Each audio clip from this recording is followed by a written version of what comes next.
நாக சைத்தன்யாவின் மனைவியின் முன்னாள் காதலன் யார்?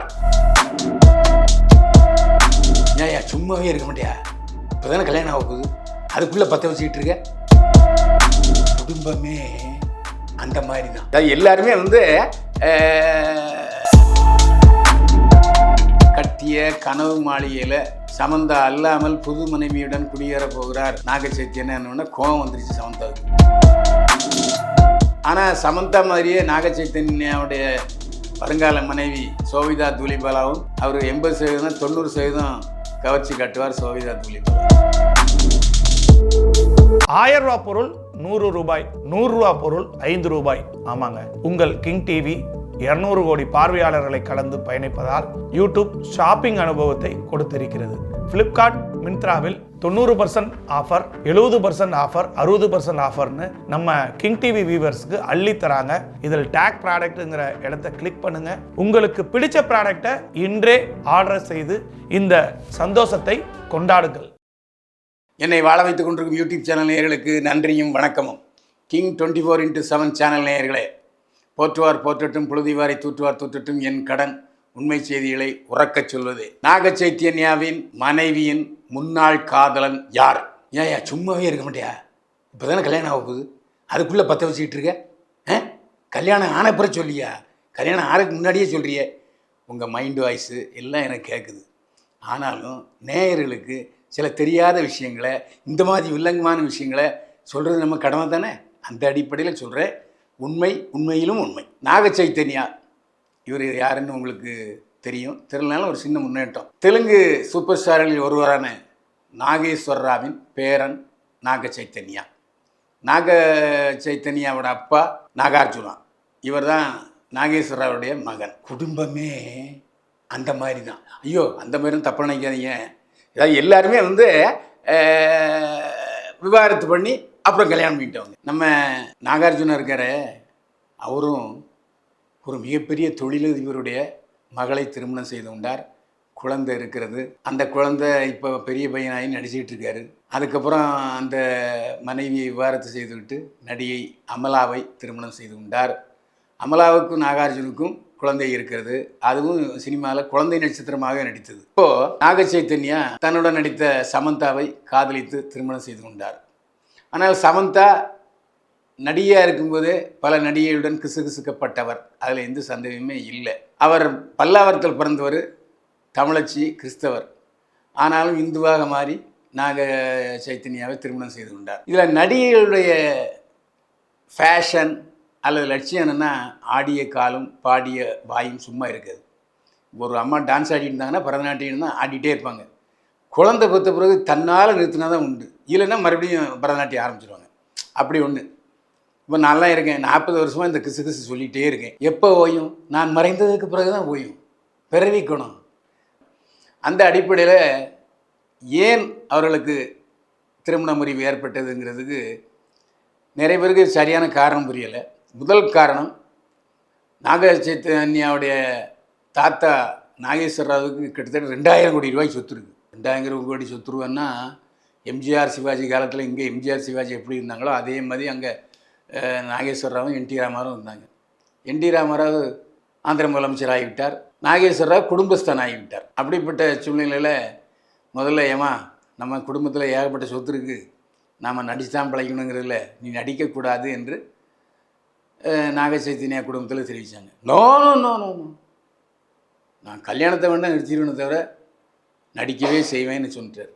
ஆனால் அதை நாக சைத்தன்யா பரவாயில்ல நடிக்கட்டும், நானும் தான் நடிச்சுக்கிட்டு இருக்கேன்னு சொன்னார். அதை ஒத்துக்கிட்டாங்க. அதுக்கப்புறம் அவர் அடிக்கடி கருத்தடை மாத்திரைகள் போடுவது தெரிய வந்தது. ஷாக் ஆகிட்டு நாகார்ஜுனாவும் அவங்க மனைவி அமலாவும், என்னடா இது, நம்ம வாரிசுவரனும் துடிச்சிக்கிட்டு இருக்கோம், இவ பாட்டுக்கு இந்த மாதிரி கருவு கழிச்சிக்கிட்டு இருக்கான்னு பார்த்தா, இல்லை கொஞ்ச நாள் போகட்டும், அதுக்கப்புறம் குழந்தை பற்றுக்கலாம். குழந்தை பற்றாச்சுன்னா அந்த யவ்வனம் போயிடும், அப்புறம் கதாநாயகனை இவன் கொடுக்கிட்ட மாட்டான்னு சொன்னாங்க. அதையும் ஒத்துக்கிட்டாங்க நாகேஸ்வரா குடும்பத்தினர். கடைசியில் என்ன ஆகி போச்சு, சொல்கிறியா மாமா, சொல்கிறியான்னு கிட்டத்தட்ட உடம்புல முக்கால்வாசி தெரிகிற அளவுக்கு நடனம் ஆட ஆரம்பித்து விட்டார் சமந்தா. உடனே எகிரிடுச்சு. நாகார்ஜுனாவுக்கு. டேய் உடனே டிவைஸ் பண்ணுறா. கேவலமாக இருக்குது. என் கூட நடிக்கிறவங்க நம்ம குடும்பத்தார் எல்லாருமே என்ன இப்படி கேவலமாக டான்ஸ் ஆடுறா, நீங்கள் பாட்டுக்கு கேட்காம இருக்கீங்க அப்படின்னு சொன்னோடனே அதுக்கப்புறம் நாக சைத்தன்யாவுக்கும் புரிய வந்தது. சமந்தாவும் சரி ரைட்டுப்பா நமக்கு உனக்கும் சரிப்பட்டலாம் பிரிஞ்சிடுவோம் அப்படின்னு பிரிந்து விட்டார்கள். அதுக்கப்புறம் ஜீவனாம்சம் எவ்வளோ 50 கோடி ரூபா எவ்வளோ கொடுக்கணும்னு வந்தாங்க. ஆனால் நாக சைத்தன்யாவிடமிருந்து ஜீவனாம்சத்தை சமந்தா எதிர்பார்க்கவில்லை. இப்போ இன்னொரு திருமணம் செய்து கொள்ள போகிறார். இன்னொரு திருமணம் செய்து கொண்டு நாக சைத்தன்யாவும் சமந்தாவும் சேர்ந்து கட்டிய கனவு மாளிகையில் சமந்தா அல்லாமல் புது மனைவியுடன் குடியேற போகிறார். நாக சைத்தன்யா என்னன்னா கோபம் வந்துருச்சு சமந்தாவுக்கு. உடனே எனக்கு வந்து அதில் மெஜாரிட்டி அதிகமான பணத்தொகையை நான் தான் போட்டிருக்கேன். அதனால் ஒன்று அந்த பங்களாவை எனக்கு கொடுத்துரு, நீ போட்ட தொகையை நான் கொடுத்துட்றேன், இல்லை நான் போட்ட தொகையை நீ கொடுத்துருன்னு கேஸில் போட்டாங்க. இப்போ அதை குடும்பத்தினர் ஏற்றுக்கொண்டார்கள். சோபிதா தூலிபாலா நாக சைத்தன்யாவின் புதிய காதலி. உண்மையை உடச்சி சொல்ல போனால் சோபிதா தூலிபாலா சமந்தாவை விட அழகானவர், ஒல்லியானவர், யவனமானவர். அதில் எந்த சந்தேகமும் இல்லை. அதேமாரி தூலிபாலாவும் ஏப்ப சாப்ப இல்லை. ஆந்திராவில் என்டிஆருக்கும் நாகேஸ்வரராவுக்கும் பிரதான வில்லனாக நடித்தவர் தூலிபாலா. நம்ம ஊரில் அசோகன் இருக்கார்ல, நம்பியார் இருக்காங்கல்ல, அதே மாதிரி அங்கே தூலிபாலாவுடைய மகள் சோபிதா தூலிபாலா. சோபிதா தூலிபாலா இப்போ ஒரு 4-5 வருஷமாக நடிச்சிக்கிட்டு இருக்காங்க. கவர்ச்சி வேடங்கள் நடிக்கிறாங்க, கதாநாயகியாக நடிக்கிறாங்க, முன்னணி கதாநாயகி. ஆனால் முன்னணி கதாநாயகியாக இருக்கும்போது எப்போவுமே எல்லாருமே திருமணத்துக்கு முன்னால் டச்சிங் லிவிங் டுகெதர்லாம் இருக்கத்தான் செய்யும். அது இயல்பானது. சினிமா உலகத்தில் living together chemistry work out ஆகுங்கிறதுலாம் ரொம்ப சர்வசாதாரணம்.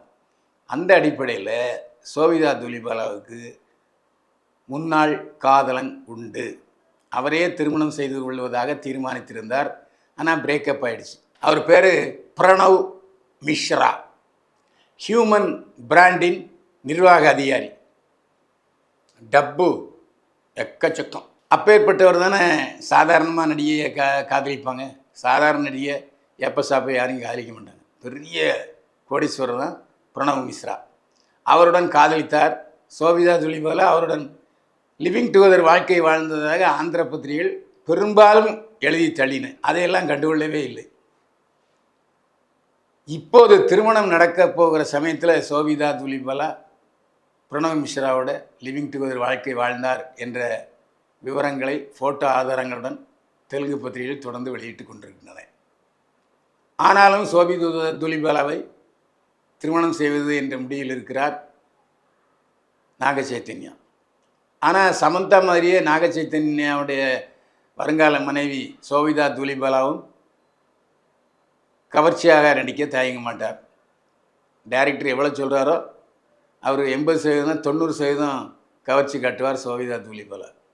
இதனால் மீண்டும் நாக சைத்தன்யா குடும்பத்திலே சோபிதா தூலிபாலாவால் தலைவலி ஏற்படலாம் என்று சொல்லப்படுகிறது.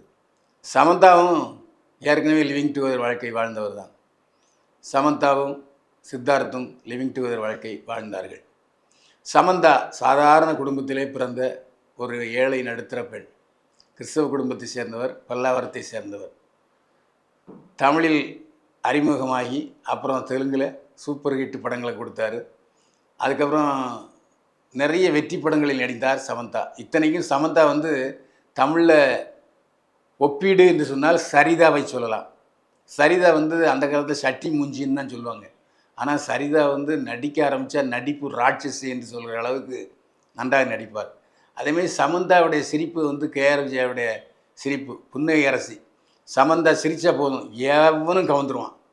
அந்த மாதிரி தமிழிலேயும் நட்சத்திர நடிகரோடு நடித்தவர் சமந்தா. எனவே சமந்தாவை ஒப்பந்தம் செய்தால் தமிழ், தெலுங்கு, மலையாளம், கன்னடம் ஆகிய மொழிகளில் ஈஸியாக டப்பிங் ரைட்ஸ் விற்பனை ஆகிவிடும். எனவே சமந்தா கடைசியாக அவர் வாங்கின சம்பளம் 3 கோடி ரூபாய் வாங்கினார். ஒரு படத்துக்கு 3 கோடி ரூபாய் சம்பளம் வாங்கினார். அதே போல் புஷ்பா 1 பார்ட்டில் ஊ சொல்றியா மாமா ஊ சொல்றியா படத்துக்கு அந்த ஒரே பாடல் காட்சியில் நடிப்பதற்கு 1 கோடி ரூபாய் சம்பளம் வாங்கி தமிழ் சினிமாவில் சாதனை ஏற்படுத்தியவர் சமந்தா. அவருடைய செக்ஸு டான்ஸுக்கு அந்த அளவுக்கு வரவேற்பு இருந்தது. புஷ்பா முதல் பாட்டு வெற்றி பெற்றதுக்கு அடிப்படை காரணமே சமந்தாவின் அந்த ஊ சொல்றியா மாமா ஊ என்ற பாடல் காட்சி, நடன காட்சி என்றால் மிக இல்லை. எது எப்படியோ கிங் 24/7 சேனல் நாக சைத்தன்யா, சோபிதா துலிபாலா திருமணம் செய்து எல்லா நலங்களையும் பெற்று வாழ வாழ்த்துகிறது. நேரில் இது போன்ற புதிய சினிமா தகவலுக்கு கிங் 24/7 சேனலை சப்ஸ்கிரைப் பண்ணுங்கள், ஷேர் பண்ணுங்கள். மீண்டும் சந்திப்போம். வாழ்க வளமுடன். 1000 ரூபாய் பொருள் 100 ரூபாய், 100 ரூபாய் பொருள் 5 ரூபாய். ஆமாங்க, உங்கள் கிங் டிவி 200 கோடி பார்வையாளர்களை கடந்து பயணிப்பதால் யூடியூப் ஷாப்பிங் அனுபவத்தை கொடுத்திருக்கிறது. ஃப்ளிப்கார்ட், மிந்த்ராவில் 90% ஆஃபர், 70% ஆஃபர், 60% ஆஃபர்னு நம்ம கிங் டிவி வியூவர்ஸ்க்கு அள்ளி தராங்க. இதில் டேக் ப்ராடக்ட்ங்கிற இடத்த கிளிக் பண்ணுங்க. உங்களுக்கு பிடிச்ச ப்ராடக்டை இன்றே ஆர்டர் செய்து இந்த சந்தோஷத்தை கொண்டாடுங்கள்.